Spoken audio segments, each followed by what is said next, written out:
Welcome back to Liquid Lunch. My name is James Toto. I am filling in for the famous John Tobacco, who is filling in for John Bachman on Newsmax.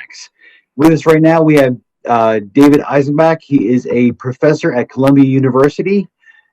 Professor Eisenbach, welcome to the show. Happy to be here. Happy New Year to you. So, Mitch McConnell basically he's going against Trump's $2,000 stimulus check. What's your view on this?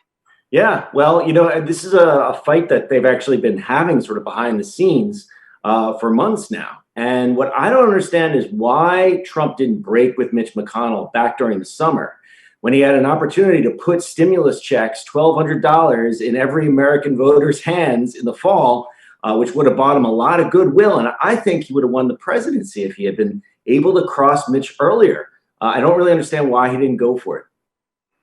Yeah, no, I can't seem to figure it out either.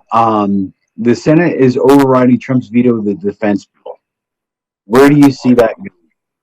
Well, again, I mean, the interesting thing is the breakdown of who voted against the defense bill. You have people from the left, like Elizabeth Warren and Bernie Sanders, but people from the right, like Mike Lee, Rand Paul, Ted Cruz. And when you have that kind of bipartisan coalition, I think it's great. I mean, I'm all in favor of opposing this defense bill. There's, the very fact that they want to keep these wars going on in Afghanistan and Iraq, and they are trying to put in legislation, preventing Trump from keeping one of his campaign pledges, which was to end those endless wars, I think is abysmal. And it really kind of shows the bipartisan consensus behind the military establishment, behind the deep state, behind the military industrial complex that Trump pledged that he was going to counter. He did it by vetoing this bill. But unfortunately, we got Nancy Pelosi, Chuck Schumer, Mitch McConnell, these creatures of Washington, D.C., who want to see the war state continue. Yeah, I think it's a credit to President Trump that he didn't start any new wars. And he's created a huge peace policy between, the state of Israel and the Middle East and everything that's going on over there in that dynamic. He's really led the charge for peace. And it seems as though people are fighting him on it. Why are they arguing with him over this? Yeah, well, they want to see, NATO in Putin's face. They want to see a revitalization of the Cold War. That means a tremendous number of military contracts. And again, this is a bipartisan consensus on the Republican establishment and the Democratic establishment, who want more war, want more conflict, right? And Trump, to his credit, on Putin has not been so in his face. We don't need to have another Cold War. We can figure out our disagreements, peacefully. But that is not what the bipartisan deep state wants. No, it seems as though there's a lot of conflicts that are still arising over NATO in the Mediterranean, between whether it's Greece and Turkey bringing in Germany, France, and Russia, and their agreements that they have with everything that's going on over there. It's this defense bill it's become a tricky situation.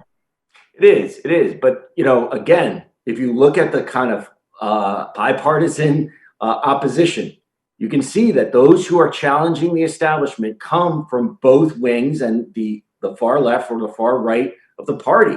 And I think that this is a path forward that those of us who are on the libertarian right, the ultra progressive wing of the Democratic Party can actually come together and say, you know what, we don't need to spend so much money. We don't need to send our kids to these wars on the other side of the world. If we haven't accomplished what we wanted to accomplish in Afghanistan after these many, years, maybe it's time to bring them home. And how long can we keep these young people out there dying for a cause that is lost? Right? It's time to bring them home. And that is something Trump wanted to accomplish by the end of his presidency. And that's something that the military establishment, the Democratic and Republican establishment doesn't want. And how is this going to affect the Georgia runoff? Trump's team says they have a big reveal coming up on January 6th. What's your take on that? Right. But is it a reveal about his election or is it about Georgia? Georgia, amazingly, is going to determine where America goes in the next 4 years. I mean, that is it, right? And that's what the people of Georgia have a choice of. It's amazing how little effort, I would say, in comparison to Trump, who's been down in Georgia, really conducting these rallies. The Democrats don't seem to be fighting for Georgia as much as they should. Now, the numbers look pretty good for the Democrats as of now in terms of early voting and absentee voting, but we all know that there will be a Republican surge on Election Day.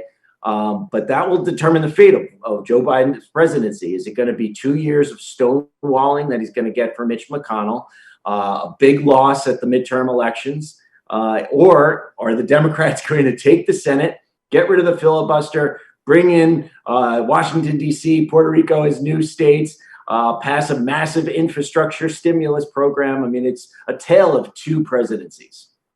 Yeah, and it really is. So what do you think is Trump's big reveal? What do you think is coming down the line? I don't know, James. What do you think this is about?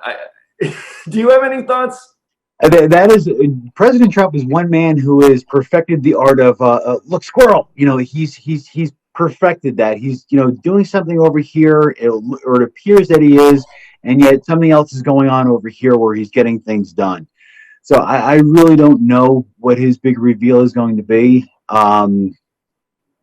What do you think it's going to be? Well, I have no idea. But he's going to need it soon because this Georgia election is key for the Republican Party. Although I'm not, who knows which way this is going to go. No one really has a handle on this. I saw a Republican poll that last week had the Republicans in the lead. This week has the Democrats in the lead. This thing is going down to the wire. So it's very exciting to see. But like I said, this is something that the media really hasn't played up, how huge this election would be. However you view where this country should be going, it is going to be decided by the voters who turn out in the next few days in Georgia. I know this is truly amazing times that we're living in.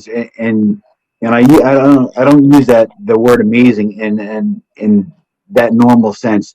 It's just different. These times are so different, and I don't think the American public understands exactly what Georgia holds in the balance. No, and it's so amazing. We've never seen throughout history a non-presidential election have so much importance in terms of the direction that the country is going to go, and it's one of two ways. If Mitch McConnell gets the Senate, he will be able to stop any legislation that Biden has to offer. And I think the Democrats will lose the House in the midterm.